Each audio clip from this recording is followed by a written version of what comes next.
Boa tarde, meus queridos, tudo bem com vocês? Eu prometi gravar um resumo do que foi o iluminismo, né, para vocês antes da aula que vocês vão ter hoje, para de repente facilitar até o entendimento da aula de hoje, né?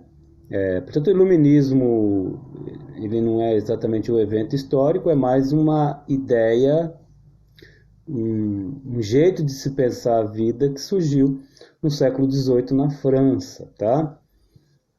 Já vinha da Revolução Inglesa. Lembra que a Revolução Inglesa já falava de um parlamento que limitava os poderes do rei? E na sequência a gente tem esse movimento importante na França, que é chamado Iluminismo, né?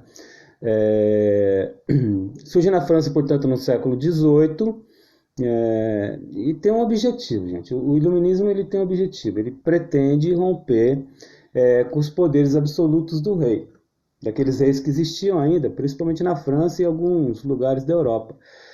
Romper com aquele poder que os reis tinham, poder absoluto de mandar em todos, mandar em tudo, sabe? O iluminismo tinha como um dos seus princípios fundamentais a palavrinha, guardem aí, liberdade. Portanto, reis absolutistas eram alvo de críticas dos iluministas, assim como a própria Igreja Católica, que detinha o poder religioso, o poder do saber, o poder do conhecimento, ainda é,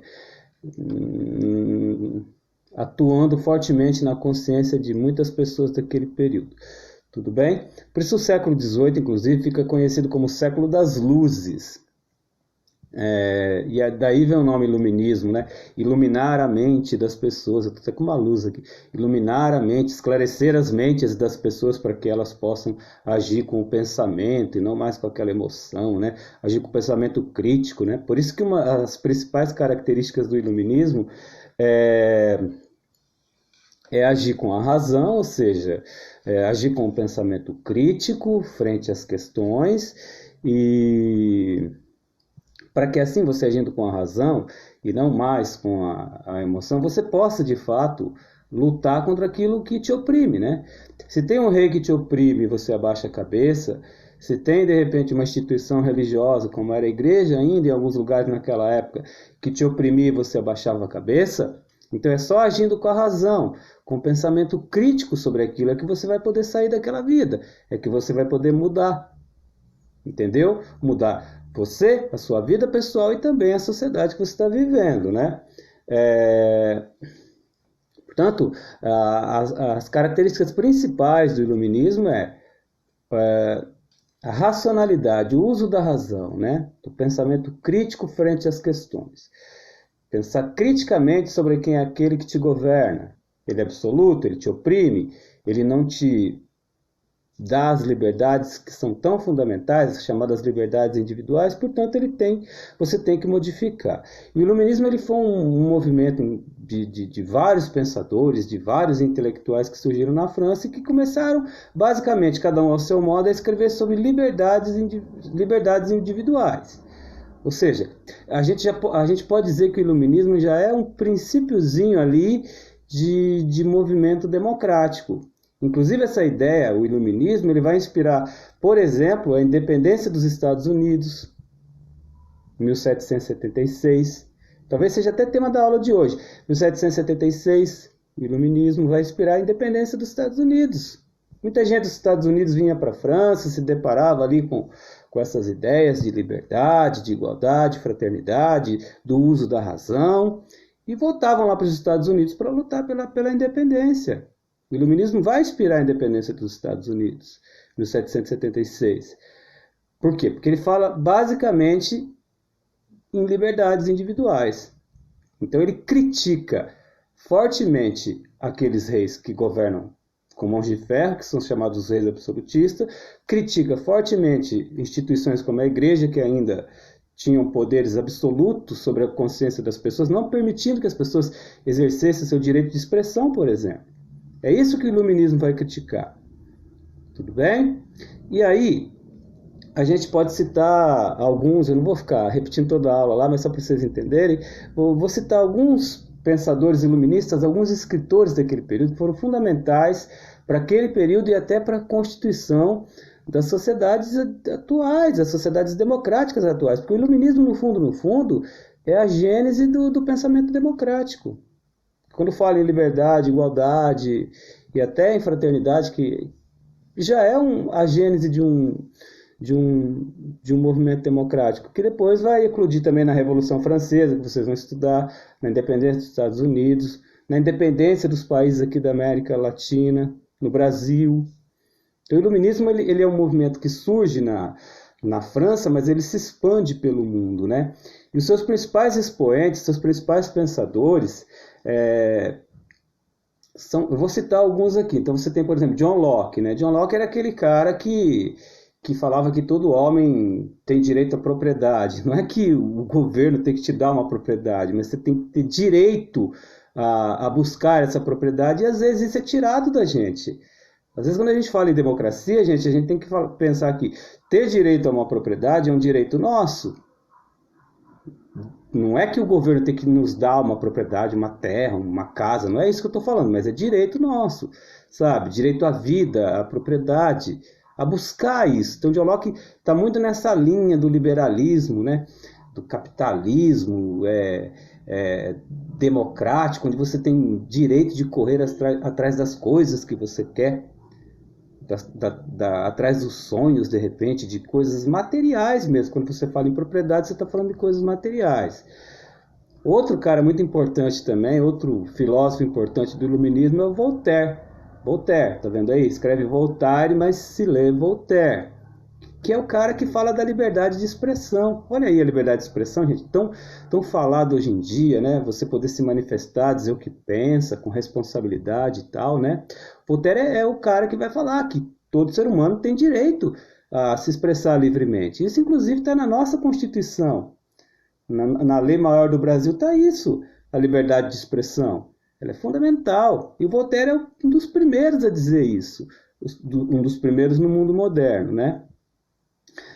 Depois você tem o Montesquieu. Esse cara é muito importante, Montesquieu, mas se lê Montesquieu, que ele propõe, já pensando numa sociedade, já tirando o rei absolutista do poder, uma sociedade mais democrática, ele já fala da questão de ter 3 poderes.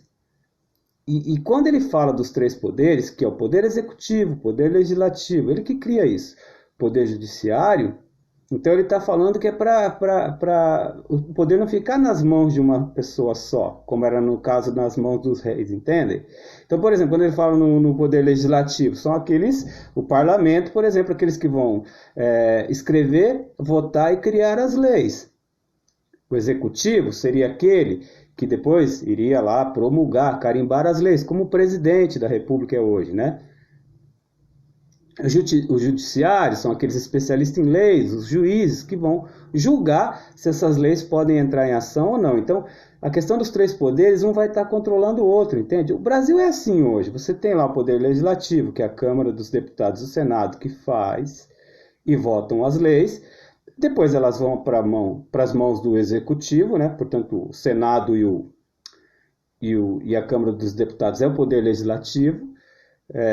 Depois vão para as mãos do Executivo, que é o presidente, que ele tem que sancionar, ele tem que promulgar as leis. No entanto, se o Judiciário, que são os juízes lá, e a Corte Maior, que é o STF, por exemplo, o Superior Tribunal Federal, acharem que essas leis não devem entrar em vigor, eles podem barrar.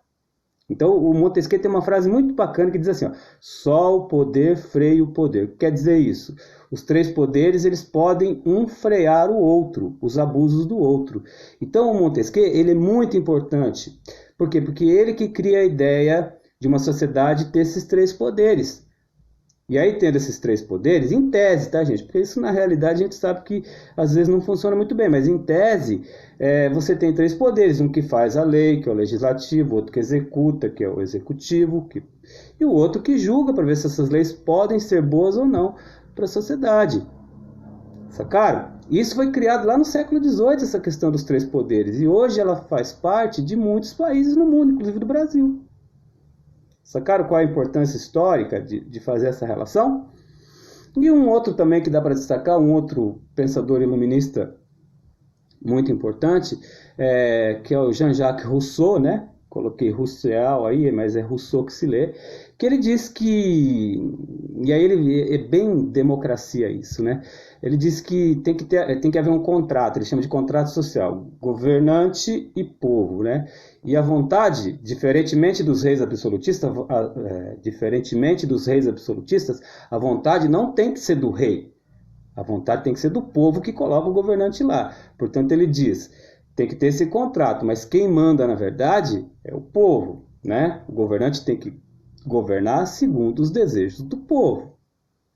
Isso é o que a gente poderia chamar de democracia. Portanto, o iluminismo é uma ideia que surge na França no século XVIII, com alguns pensadores, prega o uso da razão, do pensamento crítico, prega o uso das liberdades individuais para que você pudesse mudar toda aquela sociedade da França do século XVIII a princípio, que era tirar o poder absoluto dos reis e também tirar aquele poder absoluto que a igreja ainda tinha sobre as consciências. Eu não estou falando só da questão religiosa, estou falando também da questão dos ensinamentos, porque a igreja tinha isso, né? Comportamentos, não era só o âmbito religioso. Portanto, ele surge a princípio com essa ideia, mas depois ele se espalha pelo mundo, né? Então surgem esses pensadores importantes, esses homens importantes, como John Locke, que vai falar que todo mundo tem direito à propriedade, vai ter o Voltaire, que vai falar que todo mundo tem direito de se expressar, e que as pessoas devem se expressar, ninguém deve tirar o direito do outro de se expressar.